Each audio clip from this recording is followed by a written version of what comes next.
Personne n'aurait cru le gardien de sécurité James s'il n'avait pas eu de preuves vidéo de ce qui s'était passé cette nuit-là. Il avait été témoin de nombreuses choses horrifiantes en travaillant à la morgue ces derniers mois, mais une jeune femme revenant à la vie dépassait de loin tout cela, et il n'allait pas affronter cela seul.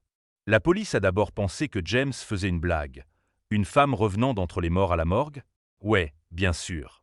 Ils avaient entendu beaucoup de déclarations douteuses, mais rien d'aussi absurde que ça auparavant. Cependant, James avait les images de sécurité pour prouver ses dires. En les voyant, les officiers se sont précipités à la morgue aussi vite que possible.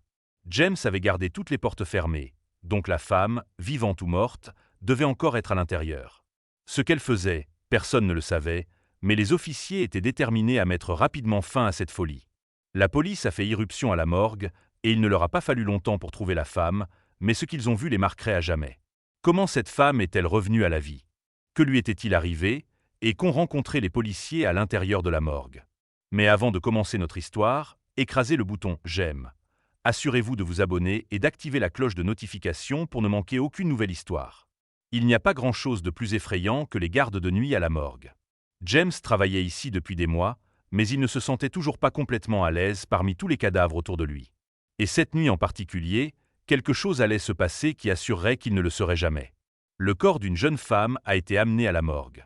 Elle était morte quelques heures auparavant et avait été directement transportée à la morgue. Le coroner ne voulait pas dire à James ce qui s'était passé ni pourquoi il s'intéressait tant à ce cas.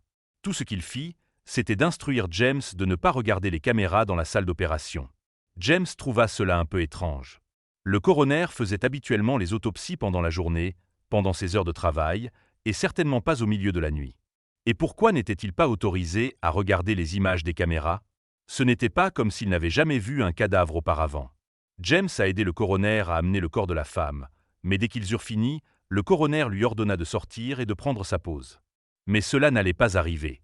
James était devenu encore plus curieux à propos de ce cas et allait définitivement regarder les images. Mais il souhaita plus tard ne pas l'avoir fait. Il est sorti de la pièce et a fait semblant de sortir, mais au lieu de cela, il a fait demi-tour et a marché tranquillement jusqu'à son poste. Le coroner est tombé dans le panneau et n'a rien suspecté. James s'est assis sur son siège et a regardé les écrans, mais rien ne l'avait préparé à ce qui allait se passer cette nuit-là. Il regardait le coroner marcher autour du corps sans vraiment la regarder. Il a disposé tous ses couteaux et quelques autres outils sur une table à côté d'elle. On aurait dit qu'il allait enfin faire sa première incision quand il s'est soudainement arrêté et a brusquement quitté la pièce. Cela a beaucoup surpris James. Il a attendu que le coroner revienne, mais après 15 minutes, il n'était toujours pas revenu. James a regardé tous les écrans de sécurité, mais le coroner n'était plus à l'intérieur de la morgue. Il a rembobiné les images et a remarqué que le coroner quittait le bâtiment. Mais pourquoi? Après 10 minutes supplémentaires, James a décidé d'enquêter. Et si quelque chose s'était passé dehors? Les chances étaient minces à cause des faibles taux de criminalité, mais quand même, et s'il y avait plus dans cette histoire? Et si tout cela était lié au corps? Toutes ces questions envahissaient la tête de James alors qu'il marchait lentement vers la porte d'entrée. Il a poussé la porte et a dirigé sa lampe de poche dans l'obscurité. C'était calme et noir comme la poix dehors. Il n'entendait que le grondement de la climatisation du bâtiment. Il remarqua un véhicule dans le parking qui n'était pas là avant. Il s'apprêtait à rentrer quand il a entendu un bruit étrange. « Bonjour » cria-t-il. « Quelqu'un » Mais personne n'a répondu. James haussa les épaules et rentra à l'intérieur. Il ferma la porte d'entrée et la verrouilla derrière lui. Ainsi, si le coroner revenait, il devrait appeler James pour être laissé entrer. James traversa les couloirs vides, initialement pour retourner à son poste, mais quelque chose lui fit changer d'avis. L'idée du corps mystérieux allongé dans une pièce vide lui fit changer de cap. Il passa devant la porte de son poste et se dirigea directement vers la salle d'autopsie. Son cœur battait à tout rompre dans sa poitrine alors qu'il tendait la main vers la poignée de porte. Il prit une profonde inspiration et ouvrit la porte d'un coup. Elle était là, allongée sur la froide table d'autopsie. James n'avait jamais vu un cadavre auparavant, pas en vrai du moins. Il avait regardé beaucoup de films policiers, mais à la morgue, il ne voyait que les sacs dans lesquels étaient les corps. Il fit le tour de la table, mais garda une distance de sécurité. Il ne voulait pas risquer de compromettre des preuves.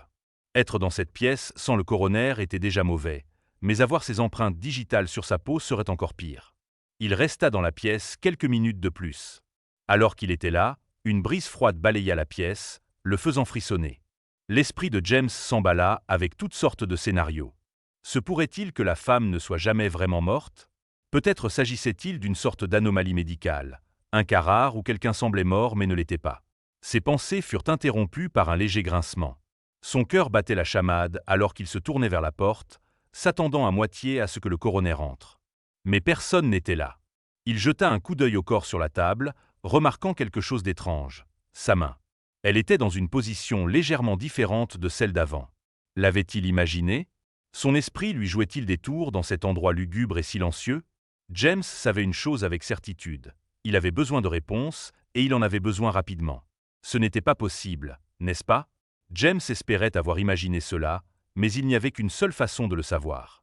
Il retourna à son poste d'un pas rapide. Juste au moment où il s'apprêtait à ouvrir sa porte, la sonnette retentit. Cela surprit James, et son cœur recommença à battre la chamade. Il s'approcha hésitant de la porte d'entrée et demanda qui c'était. Pas de réponse. James poussa lentement la porte, mais il n'y avait personne. Cette soirée devenait de plus en plus étrange à chaque minute. James retourna rapidement à son poste et se réinstalla sur son siège. Il se tourna vers les écrans et chercha la salle d'autopsie, mais ne parvint pas à la trouver. Étrange, pensa-t-il. Elle devrait être là. Il regarda à nouveau et réalisa soudain ce qui se passait. La salle d'autopsie pouvait être vue sur l'un des écrans, mais quelque chose était différent. Alors qu'il regardait un enregistrement de la femme allongée sur la table d'opération, cette table avait maintenant bougé à un autre endroit dans la porte. James pouvait à peine en croire ses yeux. Il commença rapidement à vérifier les données. Par hasard, un enregistrement d'hier avait commencé à être diffusé parce que les images actuelles manquaient. C'était rare, mais c'était déjà arrivé. Mais il put rapidement déterminer que les images étaient en fait en direct, et James sentit son cœur se serrer. Que pouvait-il s'être passé là-bas? Peut-être que la table avec la jeune femme avait commencé à bouger. Lorsqu'il avait fermé la porte derrière lui, il y avait un moyen de le découvrir, et c'était de repasser les images, revenir au moment où il apparaissait lui-même dessus, car quelque chose avait dû se passer après cela. Et il n'eut pas besoin de regarder longtemps, car même avant de revenir au moment où il était encore dans la pièce, James eut la réponse qu'il cherchait. Mais c'était probablement la réponse possible qui l'avait le plus effrayé de loin. Même si les images n'étaient pas de grande qualité, on pouvait clairement voir le corps bouger. La jeune femme bougeait de côté sur la table d'opération, ce qui faisait bouger la table. James savait que les personnes pouvaient encore avoir des spasmes musculaires après la mort, mais pas si longtemps après leur décès et certainement pas de manière aussi constante. Il s'est avéré que la femme n'était pas du tout morte. L'accident qu'elle avait subi l'avait presque laissée dans un coma dont elle avait réussi à se réveiller. Ce fut une très grosse erreur de la part du médecin sur place de ne pas voir cela immédiatement. La police l'a rapidement transportée à l'hôpital pour recevoir les soins dont elle avait besoin.